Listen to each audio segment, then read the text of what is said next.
નમસ્કાર મિત્રો, સ્વાગત છે તમારું ખેડૂત ખબર યુટ્યુબ ચેનલમાં।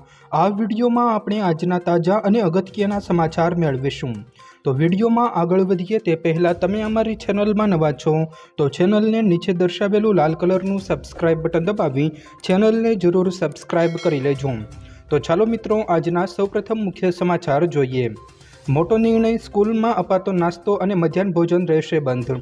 મિત્રો, વાત કરીએ તો ગુજરાત સરકાર દ્વારા એક મોટો નિર્ણય લેવામાં આવ્યો છે, જેની અસર મધ્યાહન ભોજનના 43 લાખ બાળકો પર થશે। રાજ્ય સરકારે બાળકોને ઉપલબ્ધ કરાવવામાં આવતો નાસ્તો બંધ કરવાનો નિર્ણય કર્યો છે। હવે તમને માત્ર મધ્યાહન ભોજનમાં બપોરે ભોજન જ આપવામાં આવશે। અત્યાર સુધી બાળકોને બપોરનું ભોજન અને નાસ્તો આપવામાં આવતો હતો। એવી વાત સામે આવી છે કે નાસ્તો બંધ કરી ભોજનની ગુણવત્તા વધારવામાં આવશે। ત્યારબાદના મહત્વના સમાચાર તરફ આગળ વધીએ। આખરે વાવાઝોડાનો ખતરો ટળ્યો। મિત્રો, વાત કરીએ તો વિન્ડી વેબસાઇટ પ્રમાણે કચ્છને સ્પર્શીને વાવાઝોડું આગળ નીકળી ગયું છે। ગુજરાતના માથે મંડરાયેલો વાવાઝોડાનો ખતરો ટળી ગયો છે। અસના નામના વાવાઝોડું રાજ્યની મુશ્કેલી વધારે તેવું હતું, પરંતુ ઉલ્લેખનીય છે કે ગત રાત્રિથી આ વાવાઝોડું 10 કિલોમીટર પ્રતિ કલાકની ઝડપે આગળ વધ્યું છે અને રાત્રે 12 વાગ્યા આસપાસ કચ્છના દરિયા કિનારે પ્રવેશી ચૂક્યું છે। હવે મિત્રો, આ વાવાઝોડું કરાચી થઈને અરબ સાગરમાં પહોંચશે। ત્યારબાદના મહત્વના સમાચાર તરફ આગળ વધીએ તો ગરીબોને મળશે આવાસ, સર્વે શરૂ કરવામાં આવ્યો। મિત્રો, વાત કરીએ તો દેશમાં ઘર વિહોણા લોકો માટે સારા સમાચાર સામે આવ્યા છે।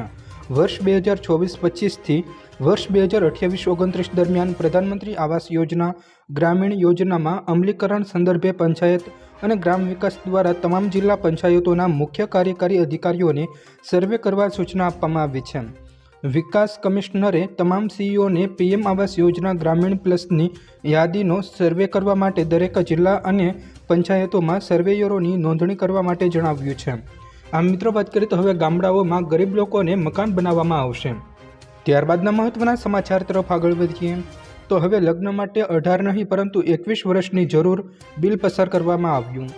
મિત્રો, વાત કરીએ તો હિમાચલ પ્રદેશમાં છોકરીઓ માટે લગ્નની વયમર્યાદા 18થી વધારીને 21 વર્ષ કરવાનું પ્રથમ રાજ્ય બની ગયું છે।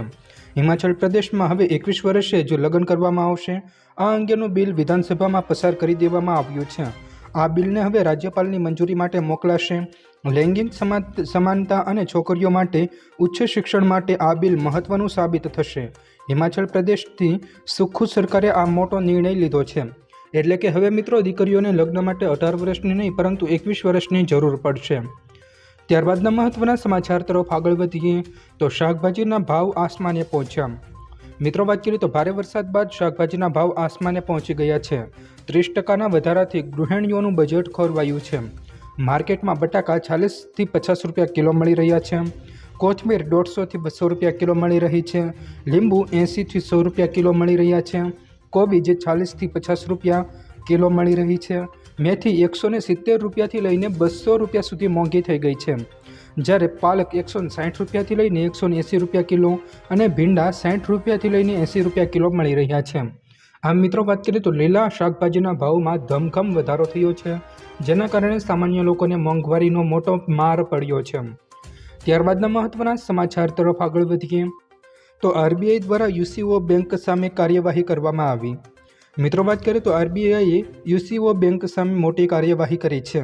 આરબીઆઈએ યુસીઓ બેંક પર બેન્કિંગ રેગ્યુલેશન એક્ટ 1949 અને તેની સૂચનાઓનું પાલન ન કરવા માટે 2,68,30,000નો દંડ ફટકાર્યો છે। આરબીઆઈએ કહ્યું કે તેણે યુકો બેંકને આપવામાં આવેલી સત્તા હેઠળ દંડ લગાવ્યો છે।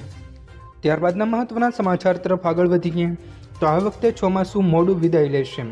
મિત્રો, વાત કરીએ તો હવામાન શાસ્ત્રીઓનું કહેવું છે કે આ વખતે ચોમાસું વધારે પ્રમાણમાં વિદાય લેશે। આ વખતે લો પ્રેશર સિસ્ટમની રચનાને કારણે ચોમાસાની વિદાયમાં વિલંબ થશે। ચોમાસાની વિદાય સપ્ટેમ્બરના અંત અથવા તો ઓક્ટોબર સુધી થઈ શકે છે, જેના કારણે ખરીફ પાકને નુકસાન થઈ શકે છે। ચોખા, કપાસ, સોયાબીન, મકાઈ અને કઠોળની લણણી સપ્ટેમ્બરના મધ્યમાં થાય છે।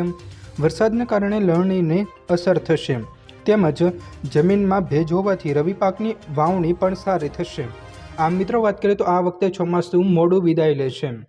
ત્યારબાદના મહત્વના સમાચાર તરફ આગળ વધીએ તો મોદી સરકારે આપ્યા સારા સમાચાર।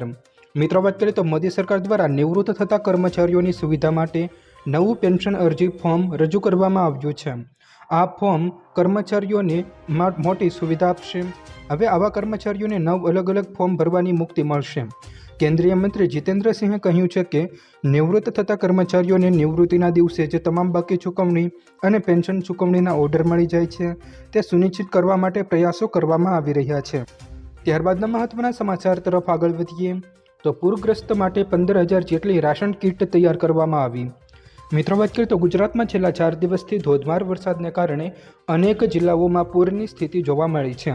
વરસાદે ઉત્તરથી લઈને દક્ષિણ ગુજરાત અને કચ્છથી લઈને સૌરાષ્ટ્રને ગમરોળ્યું છે।